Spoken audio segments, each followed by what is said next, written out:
exasperating episode, I suspect, for some, because I'm not going to be able to tell you who I talked to or even exactly what they said.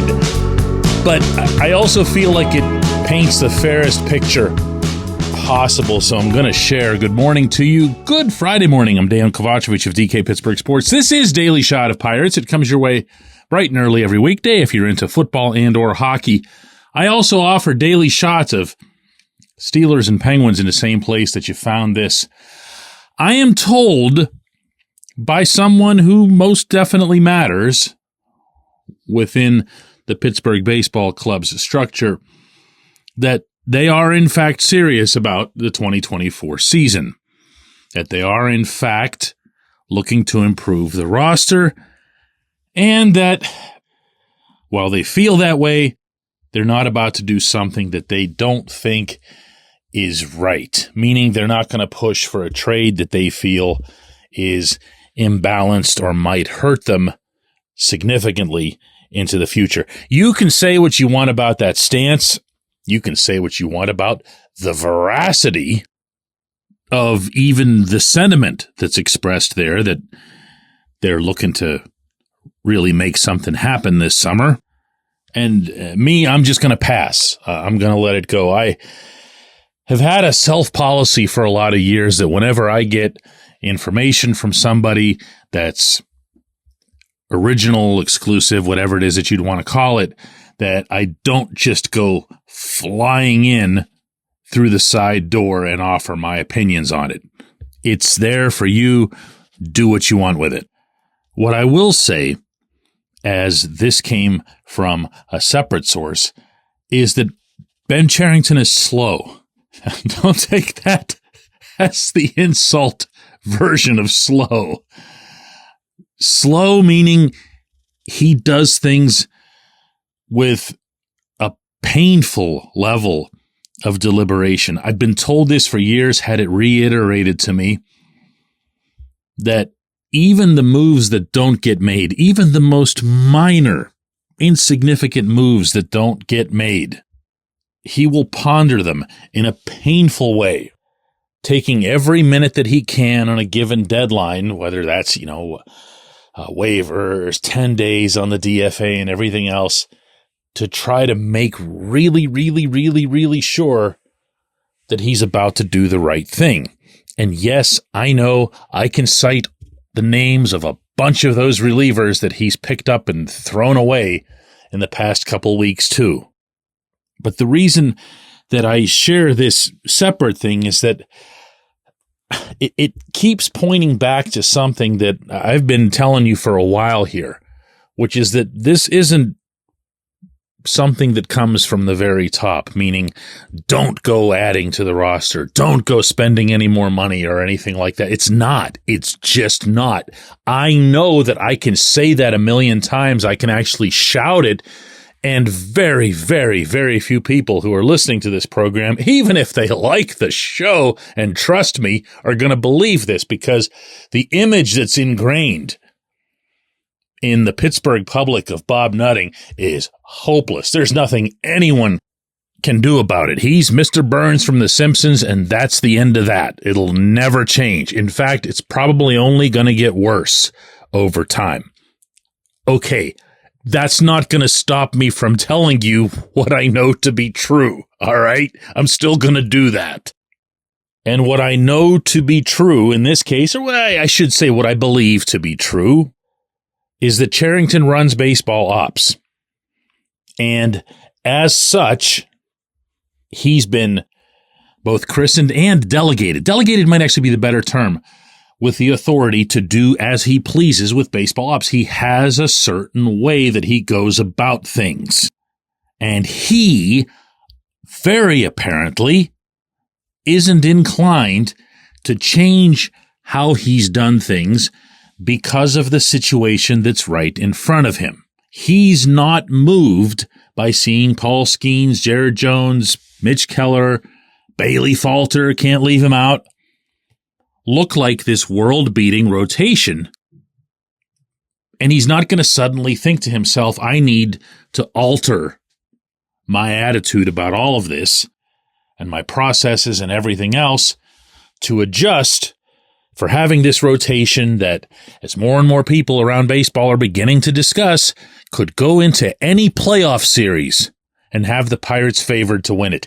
Any playoff series against any opponent, just because of the structure of the rotation and the nature of best of 3, best of 5, best of 7 series, particularly those shorter ones. He might be right. He might be wrong. But he's not going to be told by the people over his head to change what he's doing when it comes to baseball. He's just not. When we come back, J1Q. This portion of Daily Shot of Pirates is brought to you by our friends at North Shore Tavern. That's directly across Federal Street from PNC Park. It's home of Steak on a Stone, an eating experience, underscoring the word experience. The steak is brought to you partially cooked on an 800-degree stone, and you do the rest. It's a ton of fun, it's a great meal, and it's a baseball atmosphere like no other in Pittsburgh. North Shore Tavern, right across Federal Street from PNC Park. It's Gun Storage Check Week. Help prevent unwanted access to your firearms. No one wants their unsecured gun to be used in an accident, a suicide, or a crime. Use lockboxes, safes, and locks to secure your firearms. Learn more at gunstoragechek.org. That's gunstoragechek.org. Brought to you by NSSF, the Firearm Industry Trade Association.